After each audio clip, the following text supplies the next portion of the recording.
welcome to my channel. My name is Laji Uren. Please don't forget to subscribe to this channel. I have lots of content on love, life, faith every single week, so it's gonna bless you and it's gonna change your life. Today I'm talking about what to do if you're in a new relationship. If you are in a new relationship, I want to congratulate you. You left the singles club. But now you're dating. What's next? What do you do next? That's what I'm going to be sharing in this video. So this is a video to watch with your partner if you have one, to watch without your partner if you have none, and if you have a partner and you can't watch with them, watch now and recommend that they watch it later. All right, so I'll be sharing some thoughts in this video with you. First thing I want to say is, if you're in a new relationship, believe for the best. Relationships are already hard as they are, so don't enter hoping to fail. There are good relationships and good marriages out there, so enter with a good mindset. If you enter with the mindset that this relationship is not going to work, you're already starting off on the wrong foot. So enter believing the best. Don't enter with negative vibes. Although if you ignored a lot of red flags and now you're in this relationship, I'm not saying close your eyes to those red flags. Go and watch my video on red flags to know if you should actually use those negative vibes to leave the relationship before it even starts. All right, so watch my video on red flags. But if you are in a healthy relationship, enter believing for the best. The second thing I would say is, if you're going into a new relationship, please drop the baggage at the door. Don't go in suspecting this new boyfriend or girlfriend of cheating simply because the last one cheated. All right, so drop the baggage. This is not the person that hurt you. This is a new person, so don't use this person to heal. Some of you even need to heal. Many of you need to heal before you even enter a new relationship. But if you're in a new relationship now, don't transfer the hurt from that person into this relationship. Drop the baggage. Trust God to help you to move on and to move forward. Be aware of the triggers that you might have in this new relationship as a result of what happened in your old relationship, but be sure to drop the baggage at the door. If someone has hurt you before in your past relationship, don't give them the permission again to hurt you in this new relationship. That's the reason why many of you need to forgive and forget. If there are relationships that didn't work before, pick the lessons you need to learn from those relationships and move on even now. But drop the baggage. Don't enter with the baggage. Don't overcompensate. Perhaps you had a relationship that failed, maybe the last one failed, and then you're in this new relationship, and there's some people that will say, because of what happened last time, I'm going to do every single thing to make sure this one doesn't fail. Sometimes the greatest success is a broken dating relationship, because it means that you've just preserved yourself from marrying the wrong person. But when you overcompensate, you might miss red flags again. Maybe the previous person had this particular bad character and you complain, and as a result it didn't work out. So now you're going to make sure that you don't complain again, so you don't lose this person.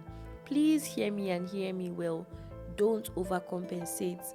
Let your eyes be very open so you can see what's really going on in this new relationship. Don't because you don't want to lose this, now miss the obvious red flags. All right, next I would say is 100% commitment but 100% sincerity. In other words, you're not going into a relationship saying, we are not married yet, I can still do as I like, I can still talk to other people, I can still consider other people. When you enter a relationship, your eyes are single, but you still have to be sincere with yourself. In other words, you are dating this person and you're in courtship with this person because you want to see whether this would metamorphose into a good marriage. So you don't have, it's not compulsory you marry this person, even though that's the goal, or that's one of the goals. Do you understand? There's some relationships that they are, the most successful day of that relationship is the day they break up. All right, so make sure that you're 100% committed, but you're also 100% sincere with yourself and this person. Another thing I would say is observe. So beyond the things that these people are saying, I'll talk about observation and conversation. So you need to see this person in high stress situations, in situations where they are having fun. As you begin to observe and converse with this person, you're realizing, are they missing church on Sundays because they slept in late? Are they how are they treating their friends? How are they treating the person at the restaurant who's serving them food? What's their perception towards family? So observation and conversation. You want to make sure that you have conversations around finances, around family, their future and present family. If this person is struggling to even give their parents a little money because they're stingy, it means that in your, whether this person is a guy or a lady, it means that it might be a red flag as you begin to go ahead. So observation and conversations, those are very, very important things to have in a new relationship. Another thing I want you to do in a relationship is to have fun. And I don't mean have fun sleeping together, have fun doing bad things. There are good ways to have fun. Go out on dates, spend time together, go on day trips together, trips where at the end of the day everybody goes to their own house and their own rooms. Spend time with their other friends. When you spend time with these people's friends, what you are doing is you're ensuring, right, that you can observe this person and get to know them better. You also begin to understand this person's mindset based on the mindset of their friends, right? So when you spend time together, you're getting to know each other in a neutral environment, especially when you spend time with friends, and then going forward, spend time with family. Also, if you're in a new relationship, you need to pray. Pray with your partner and pray on your own. Pray that God will open your eyes to really know this person and to be there for this person. That is so important. Don't just go into this relationship blindly and say, finally I found the one. No, until you are married, you're not married. So pay attention and be very, very observant. Also, if you're in a relationship, I would say educate yourself. You and your partner, apart from going for dates, having fun, looking into each other's eyes, playing games, you need to educate each other. Read books, attend seminars, attend trainings. There are loads of good messages on YouTube. If you have couples that you admire who are doing marriage God's way, visit them. But educate yourself about relationships, about marriage, about this person, about life. Take those courses. Invest in that relationship today with the right kind of knowledge. My husband said something that really struck me. Bible says that by wisdom a house is built. So even though there is love in a home, it is wisdom that builds a home, not love. So that wisdom must be very, very present for you to have a successful relationship. Also, if you're in a new relationship, I would advise you to establish boundaries. Establish boundaries. Don't just start kissing from day one. Finally, as much as possible. I talk about this in my video. I don't know if I would have posted it before or after this one, but I'm definitely going to have a video in the next few weeks where I talk about how to wait until the wedding night for sex, right? So if you're in a new relationship, establish boundaries. Establish boundaries, especially establish physical boundaries. We're not going to be sleeping over at each other's house. We're not going to start kissing until after traditional wedding. Things like that. Establish those boundaries and let's know what those boundaries are. That's very, very, very important. Between both of you, you should know what those boundaries are. Don't assume that the boundaries you have in your head are the same boundaries that your partner has in their head. So both of you need to come together and say, see, but you know, be firewood, what are physical boundaries? Another pointer for new relationships, what I call discretion but not secrecy. So if you just started dating somebody today, I won't advise you to go online and post it. Oh, just dating, we are dating. Yeah. Because when you guys break up, it's going to be difficult. Do you understand? It's going to be difficult for you to start telling everybody else that, oh, we have ended it. People that know you together. The truth is that even if people know you together, it's not compulsory you must marry. But it's easier to end a relationship when not everybody knows. So I would always advise that you go for discretion but not secrecy. What do I mean by that? I mean that the people who matter in your life should know. Your pastors should know, your leaders should know, your family should know, your mentors should know. A couple of close friends should know about the relationship, because a secret relationship will always have problems. So we're not going for secrecy, but we are going for discretion and accountability. Who are you going to be accountable to? It can be an older couple, a married couple who you love and respect and are doing things God's way, but discretion and accountability are very, very important in a new relationship. Another thing to do in a new relationship is to plan. If you fail to plan, then you've planned to fail. Plan, okay, when are we getting married? Where do we see ourselves in 10 years? Where do we see ourselves in 20 years? And I believe that this kind of planning, the man should take the lead. If you're dating somebody and the person is not taking the lead in having these kind of conversations, that might be a red flag. So you can bring it up if you notice as an observation. Remember, observation, then conversation. But as you plan, it helps you understand the future better to a reasonable extent and know whether both of you can feature in that future that you picture.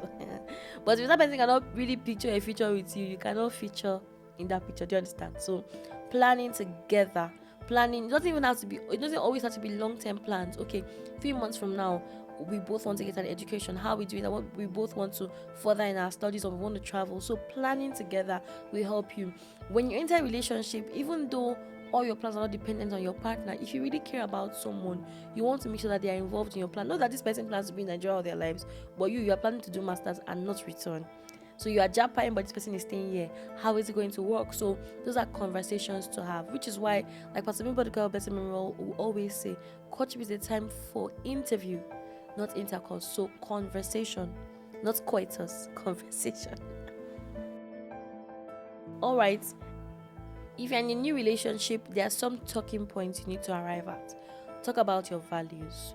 Talk about your spiritual goals, your spiritual home. What church will you guys attend? What church do you attend now? What does the Bible have to say about key life issues?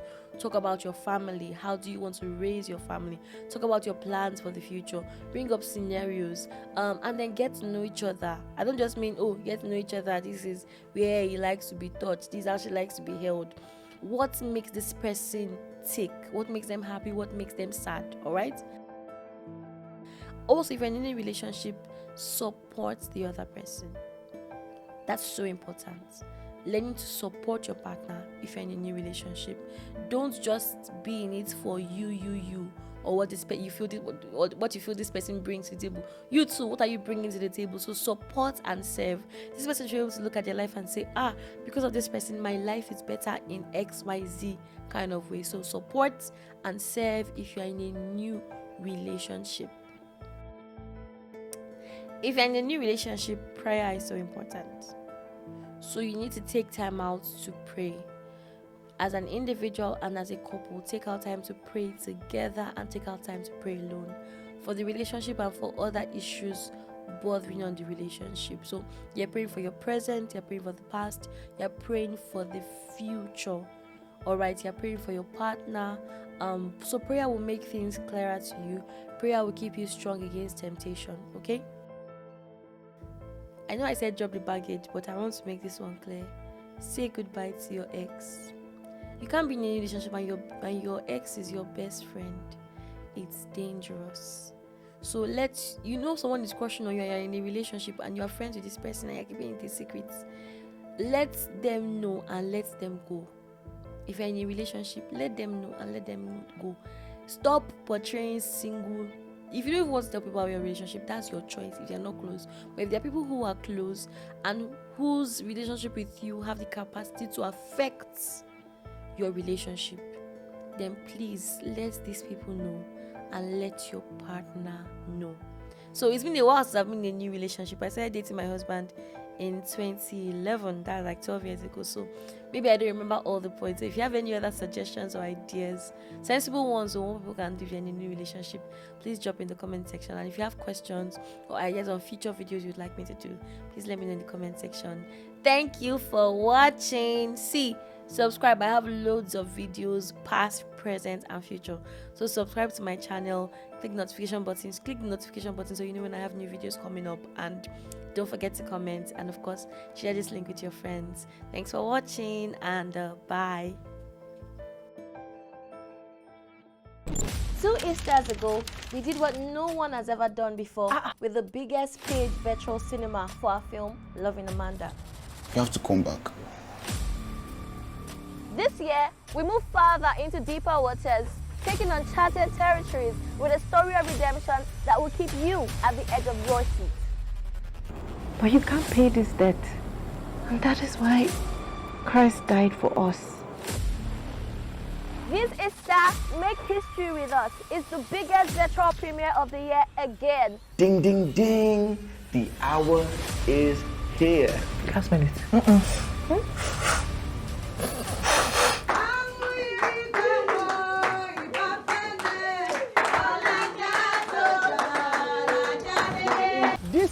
This Easter.